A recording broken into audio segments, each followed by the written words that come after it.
Hello दोस्तों, नमस्कार। स्वागत है आप सभी का आज की इस जबरदस्त वीडियो में। जबरदस्त इसलिए क्योंकि आज की इस वीडियो में आप सीखने वाले हैं अंग्रेजों की तरह अंग्रेजी कैसे बोली जाती है। और अगर आपको दिक्कत आती है कभी भी फॉरेनर्स की इंग्लिश को समझने में, तो आज की इस वीडियो को आप एंड तक देखेंगे तो बहुत हद तक आपको नई चीजें पता चलेंगी, जिससे आपको उनकी अंग्रेजी समझने में आसानी लगेगी। तो हम बात करते हैं एक्सेंट की कि भाई अंग्रेजों के एक्सेंट अलग अलग होते हैं, मान लिया। लेकिन कुछ ऐसी कॉमन चीजें होती हैं दोस्तों जो सभी इंग्लिश बोलने वालों को एक साथ कर देती हैं, यानी कि जिनकी अंग्रेजी मातृभाषा है वो बिल्कुल इसी तरीके से अपनी अंग्रेजी को बोलते हैं और तभी हमें लगता है कि ये पक्का अंग्रेज है। हम ये नहीं पता लगा पाते कि ये यूके से है, यूएसए से है या कहां से। हमें बस उनकी इंग्लिश जो है वो बहुत फ्लुएंट लगती है। तो आप भी फ्लुएंट इंग्लिश सीखना चाहते हो ना, तो शुरू करते हैं आज की ये वीडियो। तो आज की इस वीडियो में हम ढेरों ऐसे वर्ड सीखने वाले हैं जिनसे आपको अंग्रेजों की तरह बोलना भी आ जाएगा और उनकी इंग्लिश को समझना भी आसान हो जाएगा। तो शुरू करते हैं। सबसे पहले आई डोंट नो। तो कभी भी आपने किसी भी अंग्रेज को इस तरीके से बोलते हुए नहीं सुना होगा। आई डोंट नो, ऐसा वो कभी नहीं बोलेंगे। वो क्या कहते हैं? वो कहते हैं आई डोंट नो। जैसे कि आई डोंट नो कि क्या हुआ है, आई डोंट नो। तो आपको लगेगा ही नहीं कि उसने आई डोंट नो बोला है। लेकिन अगर आप इसी की प्रैक्टिस करेंगे और जो सिचुएशन है उस हिसाब से समझेंगे तो आपको आसानी से समझ में आने लगेगा आज के बाद कि उसने आई डोंट नो नहीं बोला, कोई बात नहीं, उसने बोला है आई डोंट नो, जो कि सेम बात है। तो मुझे कुछ नहीं पता, आई डोंट नो एनीथिंग, इसको आप प्रैक्टिस कीजिए क्या बोल के, I don't know anything, I don't know anything. समझ आया? तो देखिए आप कैसे आपका इंग्लिश इंप्रूव होगा। डोंट नो को अंग्रेज कहते हैं डनो, कहते हैं डनो। तुम मुझे नहीं जानते, यू डोंट नो मी। और अंग्रेज कैसे बोलते हैं? You dunno me, you dunno me, you don't know anything, you don't know anything about me. तो आप जब भी डोंट नो सुने या बोलें, हमेशा ध्यान रखें आज के बाद आप उसको देखेंगे, बोलेंगे, सुनेंगे डनो की तरह। अगला शब्द है व्हाट आर यू। तो हम तो हमेशा बोलते हैं व्हाट आर यू डूइंग, तो उनको हमारी अंग्रेजी का मजाक उड़ाने का मौका मिल जाता है क्योंकि वो तो बोलते ही नहीं ना ऐसा। वो क्या कहते हैं? वो ये कहते हैं वॉच। सिंपल, तुम क्या कर रहे हो, व्हाट आर यू डूइंग। वो इस पूरे शब्दों को एक साथ क्या बोलेंगे? Watch doing, watch doing. तो आप भी आज से कहना शुरू करें वॉच डूइंग। फिर है दोस्तों गॉट टू। इसको अंग्रेज कहते हैं गोड़ा। क्या कहेंगे? गोड़ा। गोटा नहीं है ये, ठीक है? अपना जो ये टी है ना, इसको थोड़ा सॉफ्ट रखना। गोटा नहीं है, गोड़ा, गोड़ा।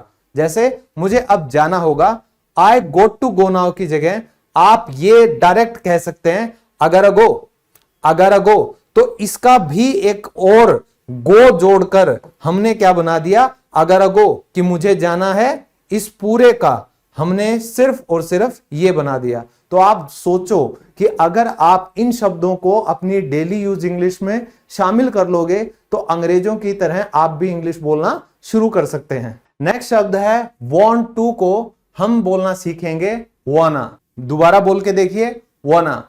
आई गोट टू गो को अभी अभी हमने क्या बोला था? अगारा गो। आई डोंट नो को हमने क्या सीखा है? आई डोंट नो, ठीक है? आई वांट टू नो, इसको आप क्या कहोगे? आई वांना नो। और इसी तरीके से आप इसको आज के बाद वाना ही कहेंगे। मैं घर जाना चाहता हूं, आई वांना गो होम। आप किसी भी अंग्रेज को कभी बोलते हुए नहीं सुनेंगे वांट टू, क्योंकि उनके लिए ये वांट टू अलग अलग नहीं है, ये एक ही शब्द है जो कहेगा वाना, ठीक है? आई वांना गो होम। तो आई और वाना को आप सीधा बोल सकते हो अवाना, अवाना गो होम, ठीक है? फिर है दोस्तों गोइंग टू, जिसको हम कहेंगे गोना। तो वह अंग्रेजी सीखने जा रहा है, he is going to learn English. और आप ही इज को भी अंग्रेजी में क्या कहोगे? हिज। क्या कहोगे? हिज। तो वैसे तो हिज नहीं होगा, आप इसको ऐसे बोलोगे हिज, लेकिन कोई बात नहीं, आप इसको आगे सीखेंगे। इनको ही इज की, यू आर की, आई एम नॉट की, इनकी भी आप अंग्रेजों वाली भाषा कैसे सीख सकते हैं।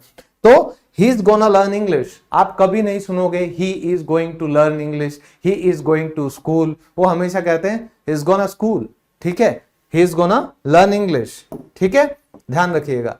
नेक्स्ट है दोस्तों लेट मी, ये बहुत कॉमन चीज है जो मैं आपको करवा रहा हूं, ठीक है, और अब छोटी छोटी इतनी सारी चीजें करवा दूंगा कि आप आज से ही अंग्रेजों की बातें समझना भी शुरू कर दोगे। कईयों की शिकायत होती है कि सर हम इंग्लिश मूवीज तो देखते हैं लेकिन क्या करें समझ नहीं आती, सब टाइटल में देखना पड़ता है और आंखें नीचे होती हैं, ध्यान ऊपर होता है, कुछ समझ नहीं आता। तो आज के बाद अपने कानों पर ध्यान दो, आवाज पे ध्यान दो, इन चीजों की प्रैक्टिस करो। इस पूरी वीडियो का एंड तक देखना, नोट कर लेना, नहीं तो ये पीडीएफ आपको मेरे टेलीग्राम चैनल पर फ्री में मिल जाएगी, इस वीडियो के डिस्क्रिप्शन में लिंक भी गिवन है। तो लेट मी को अंग्रेज कहते हैं लेमी, क्या कहेंगे, लेमी, कि भाई मुझे घर जाने दो। लेट मी गो होम की जगह वो सिंपली कहेंगे lemme go home, lemme go home. Give me को इंग्लिश में अंग्रेज कहते हैं गिमी, क्या कहेंगे, गिमी, कि मुझे थोड़ा समय दो। गिव मी सम टाइम की जगह वो कहेंगे give me some time, give me some time, ठीक है, गिव मी अ मिनट, सुना होगा ना आपने कि मुझे 1 मिनट का समय दो, गिव मी अ मिनट। गॉचा, तो गॉट यू, अगर आप किसी की बात समझ जाते हो, जो भी सामने वाले ने कहा है, आप हमेशा क्या कहते हो, गॉचा, ठीक है। तो अंग्रेज सिर्फ गोचा कहते हैं गॉट यू की जगह। तो आप कहना चाहो कि मैं समझ गया, तो आप गॉट यू की बजाय क्या कह सकते हैं, गोचा। समझ में आ गया, बोलो गोचा, ठीक है। फिर नेक्स्ट है हैव टू, तो हैव टू कब इस्तेमाल होता है, जब हम कोई काम मजबूरी में करते हैं, उसको अंग्रेज क्या कहते हैं, हैफ्टा। आप सोचोगे सर ये एफ कहां से आ गया, भाई क्या करें, हैव और टू का जब कॉम्बिनेशन होता है तो ये आवाज अपने आप निकल आती है, ठीक है, हम इसे कहते हैं हैफ्टा। मुझे अब जाना पड़ेगा, I have to go now, इसकी जगह आज से आप स्पोकन इंग्लिश में बोलना शुरू कीजिए, I have to go now, I have to go now, समझ आ गया, I have to go now. तो ये तो हमने कुछ ऐसे वर्ड्स किए जो कि कंबाइन करके इस्तेमाल किए जाते हैं। अब मैं आपको बताता हूं जो सबसे बेसिक इंग्लिश को कैसे आप अंग्रेजों की तरह धीरे धीरे साउंड करना शुरू कर सकते हैं। तो दोस्तों जब भी आपको आई एम कहीं भी इंग्लिश में बोलना हो, आप उसे सिर्फ और सिर्फ क्या बोलेंगे, आप बोलेंगे मैं एक अध्यापक हूं, अम a teacher, um a teacher. आप कभी भी ये मत बोलो I am a student, I am a teacher, I am a doctor, आप सीधा बोलो अम a teacher, um a doctor, ठीक है। अम आवाज निकलती है। इसी तरह ही इज की क्या आवाज निकलेगी, हीज। जैसे अभी अभी हमने किया था कि वह एक विद्यार्थी है, he is a student, he is a student, समझ आ गया। फिर शी इज, तो आपने कहा शीज। तो देखो मैंने हिंदी में भी आप लोगों के लिए लिखे हैं ताकि आप इनके उच्चारण की, प्रोनाउंसिएशन की प्रैक्टिस कर सकें, ठीक है। तो जब भी आप कभी सुने शी इज, आप क्या कहेंगे, शीज। जैसे वह बहुत खूबसूरत है, शी इज गॉर्जियस। कभी मत बोलो शी इज गॉर्जियस, नहीं, शी इज गॉर्जियस, सिंपली। फिर यू आर को आप बोलिए योर, ठीक है, आप कहेंगे योर, ठीक है। तो आप कहना चाहते हो कि तुम हैंडसम हो, आप कहिए योर हैंडसम, ठीक है, योर हैंडसम। याद रखना इन शब्दों को, याद रखना। दे आर देयर, आप कहोगे देयर। तो आप कहिएगा कि वे क्रिकेट के खिलाड़ी हैं, दे आर क्रिकेट प्लेयर्स, क्या कहेंगे, दे आर क्रिकेट प्लेयर्स। वे मेरे दोस्त हैं, they are my friends, they are my friends. तो देयर आपकी प्रोनाउंसिएशन होनी चाहिए। फिर ये तो आपको पता ही होगा, डू नॉट को हम इंग्लिश में बोलते हैं डोंट, क्या बोलते हैं, डोंट, कि हंसो मत, डोंट लाफ, ठीक है, मत रुको, डोंट स्टॉप, ठीक है, बाहर मत जाओ, डोंट गो आउटसाइड। फिर है डज नॉट को हम इंग्लिश में बोलते हैं डजंट, हम क्या बोलते हैं, डजंट, कि उसे कुछ नहीं पता, he doesn't know anything, he doesn't know anything. फिर है डिड नॉट, डिड नॉट को हम इंग्लिश में बोलते हैं डिडंट। कभी भी किसी भी अंग्रेज के मुंह से अगर आप इस तरीके से शब्दों को सुन लो, उस दिन से मैं इंग्लिश पढ़ाना छोड़ दूंगा, ठीक है। अपनी नॉर्मल भाषा में हर अंग्रेज जो है वो सिर्फ और सिर्फ इस तरीके से इंग्लिश को बोलता है। तो मैं चाहूंगा आज से आप भी अंग्रेजों की तरह इंग्लिश बोलना सीखें। तो डिड नॉट नहीं होता, डिडंट होता है, इस तरीके से आप बोलिए। ठीक है, कि उसने चोरी नहीं की, ही डिडंट स्टील, और तुमने झूठ नहीं बोला, यू डिडंट टेल अ लाई। तो आज हम सारे सब्जेक्ट के साथ सभी हेल्पिंग वर्ब्स के आपको शॉर्ट कॉम्बिनेशन देंगे ताकि आप सभी इंग्लिश के शब्दों के साथ इनको इस्तेमाल करें और आज से ही अंग्रेजों की तरह इंग्लिश बोलना हाँ शुरू करें। आई हैड, कभी भी आई हैड नहीं सुनोगे, वो होता है I'd, I had done that, ठीक है, कि वो मैंने किया था, I had done that. He had को हम बोलेंगे हीड, क्या बोलेंगे, हीड, कि मेरे आने से पहले वह घर से निकल गया था, he'd left the home before I reached। तो आप देखिए he had को मैंने बोला he'd, इसी तरह she had को हम बोलेंगे she'd, क्या बोलेंगे, she'd। you would को इंग्लिश में आप कहेंगे you'd, ध्यान से देखो दोस्तों, you'd, जैसे तुम मेरे साथ ऐसा नहीं करोगे, you'd not do this to me, ठीक है। इसी तरह they would का बनेगा they'd, I would का बनेगा I'd, इसका बनेगा I'd, और she would का हम बनाएंगे she'd। तो दोस्तों एक बात नोटिस करने वाली है, चाहे तो आप had लगा रहे हैं, चाहे आप would लगा रहे हैं, इन दोनों के लिए ही आप सिर्फ और सिर्फ क्या इस्तेमाल करेंगे, ये शॉर्ट फॉर्म डी लगेगी इन सभी सब्जेक्ट्स के साथ और इनकी सही प्रोनाउंसिएशन होगी ये। जैसे आई हैड की भी आइड प्रोनाउंसिएशन है और आई वुड की भी आइड प्रोनाउंसिएशन है। अब आप अगर सोचोगे कि सर पता कैसे चलेगा कि किसने क्या बोला है, तो वो जो सिचुएशन होती है ना दोस्तों, और जो पूरा सेंटेंस होता है, उससे आपको पता चल जाता है कि सामने वाले ने आई हैड का यूज किया है या आई वुड का।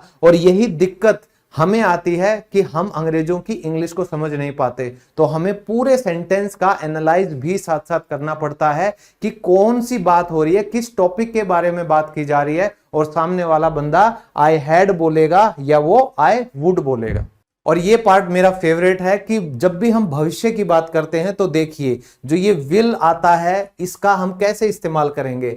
आई विल, कभी भी आई विल नहीं बोला जाता, ये बोला जाता है आइल, ठीक है, कि मैं तो दिल्ली जाऊंगा, आई गो टू दिल्ली, कि मैं अंग्रेजी सीखूंगा, आई लर्न इंग्लिश। तो आई विल लर्न इंग्लिश कभी नहीं सुनाई देगा, सिर्फ रिटन इंग्लिश में है भाई, कभी भी सुनने में नहीं आएगा। इसी तरीके से ही विल को हम इंग्लिश में क्या कहेंगे, हील, ठीक है, कि हील लिसन टू मी, वह मेरी बात सुनेगा।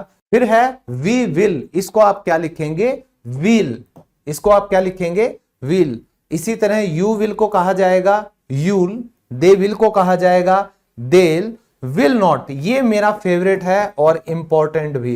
दोस्तों कभी भी अगर आप किसी भी टीचर को इंग्लिश बोलते हुए सुनते हो कहीं भी, और वो कहता है कि I will not take today's class, तो मुझे लगता है कि उस टीचर को ज्यादातर स्पोकन इंग्लिश की जब हम बात करते हैं तो यूज करना चाहिए वॉन्ट, ठीक है।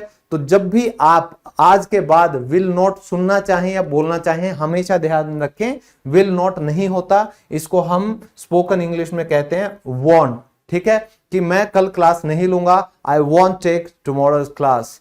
फिर है कैन नॉट, तो इसको हम कहते हैं कांट, ठीक है, कि मैं ये नहीं कर सकता, आई कांट डू दिस, ये तो सुना होगा ना आपने। इन सबसे इंटरेस्टिंग शब्द अब मैं आपको बताने जा रहा हूं, एम नॉट, इज नॉट और आर नॉट, इन तीनों के लिए ही इंग्लिश में हम शब्द यूज करते हैं एंट। क्या यूज करते हैं, एंट।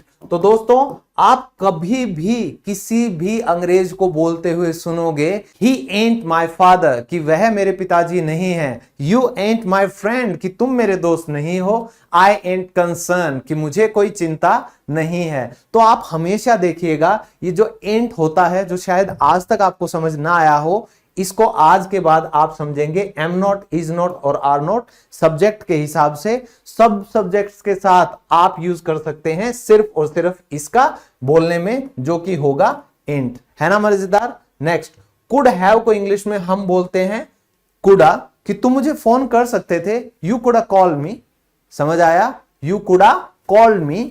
इसी तरीके से वुड हैव कहलाएगा वुडा, शुड हैव कहलाएगा शुडा, और मस्ट नॉट कहेगा मसंट।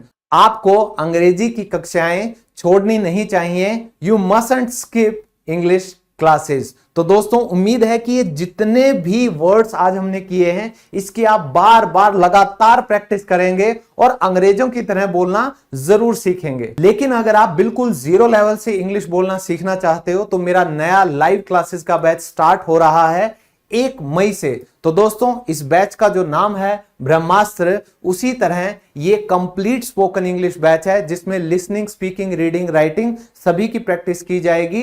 ढेरों पीडीएफ आपको मिलेंगे और ये पूरा 3 महीने का कोर्स है दोस्तों। और 3 महीने ये बहुत अच्छा टाइम आप सबका रहेगा अपनी इंग्लिश का लेवल इंप्रूव करने के लिए। और बोनस के रूप में इस कोर्स में आपको मेरी 1000 रुपए की 4 किताबें दी जा रही हैं पीडीएफ फॉर्म में। तो चाहे वो 50 कहानियां हो, 10,000 डेली यूज के सेंटेंसेस हो, ई बुक हो कंप्लीट ग्रामर प्रैक्टिस के लिए, या सिचुएशनल ग्रामर पर मेरी पॉपुलर किताब अंग्रेजी बोलना सीखें zero level to hero level. तो ये किताब आपको Amazon और Flipkart पे भी मिल सकती है, लेकिन यहां पर आपको इसके साथ साथ ढेरों पीडीएफ्स भी मिल जाएंगी। तो इसमें लाइव स्पीकिंग की क्लास होंगी मेरे साथ, और चाहे आप कम्युनिकेशन की बात करें, ईमेल की बात करें, रीडिंग की बात करें या बाकी पीडीएफ्स की बात करें, आपको सब कुछ दिया जाएगा। बाहर से आपको कुछ भी देखने की, सुनने की, समझने की जरूरत नहीं पड़ेगी। तो दोस्तों इस कोर्स का प्राइस है सिर्फ और सिर्फ 1999। और अगर आप 1 तारीख से पहले ये कोर्स ज्वाइन करते हैं तो मैं आपको अलग से 100 रुपए का डिस्काउंट अभी के लिए दे रहा हूं। न्यू 100 नाम से कूपन कोड आप लगाइए कोर्स खरीदते वक्त और आप पा सकते हैं ये डिस्काउंट। तो मंडे टू फ्राइडे रात को 8 बजे ये क्लासेस हुआ करेंगी। और कोई भी अगर आपका डाउट है, कोई सवाल है, तो आप मुझे इन 2 नंबर्स पर कॉल कर सकते हैं, 8220165880 या 9599170384। अगर आप किसी वजह से लाइव क्लासेस ज्वाइन नहीं कर पाते हैं तो आप सबके लिए मेरे पास रिकॉर्डेड वीडियोस का एक नया बैच है जिसका नाम है zero level to hero level. 1 साल की वैलिडिटी वाला ये कोर्स, इसमें आपको 70 रिकॉर्डेड वीडियोस मिलेंगी। और ये कोर्स में जितनी भी वीडियोस हैं सभी के आपको क्लास नोट्स मिलेंगे। इसमें भी आपको 3 ई बुक्स दी जाएंगी, 10 से ज्यादा पीडीएफ्स दी जाएंगी। क्लास खत्म होने पर आपको सर्टिफिकेट मिलेगा और उसका ये सिर्फ और सिर्फ 1499 प्राइस रहेगा। और अगर यही कंप्लीट कोर्स आप 6 महीने का लेते हैं तो ये आपको सिर्फ और सिर्फ 999 रुपीज में पड़ेगा। इनमें से कोई भी कोर्स ज्वाइन करने के लिए आप मेरी एप्लीकेशन इंग्लिश लवर्स को डाउनलोड कर सकते हैं गूगल प्ले स्टोर से, और जिनके पास आईफोन है वो डाउनलोड कीजिए English lovers by Satendra sir. तो दोस्तों उम्मीद करता हूं आज की वीडियो आपको पसंद आएगी और जल्दी से आप मेरे साथ जुड़ जाएं मेरी एप्लीकेशन पे, जहां आपको ढेरों पीडीएफ्स भी मिल सकते हैं आपकी सेल्फ स्टडी के लिए। और 50 स्टोरीज का एक अलग से कोर्स मैंने बना रखा है सिर्फ 99 रुपीज में। और अगर आपको 25 से ज्यादा पीडीएफ चाहिए, वो भी 16 घंटे की ऑडियो फाइल के साथ मेरी आवाज में, वो भी आपको हमारी एप्लीकेशन पर सिर्फ 3999 में मिल जाएगी। तो उम्मीद करता हूं आपको कुछ ना कुछ सीखने को जरूर मिलेगा मेरी एप्लीकेशन इंग्लिश लवर्स से। तो मिलते हैं आप सबसे अगले वीडियो में, तब तक के लिए शुक्रिया। All the best and keep learning.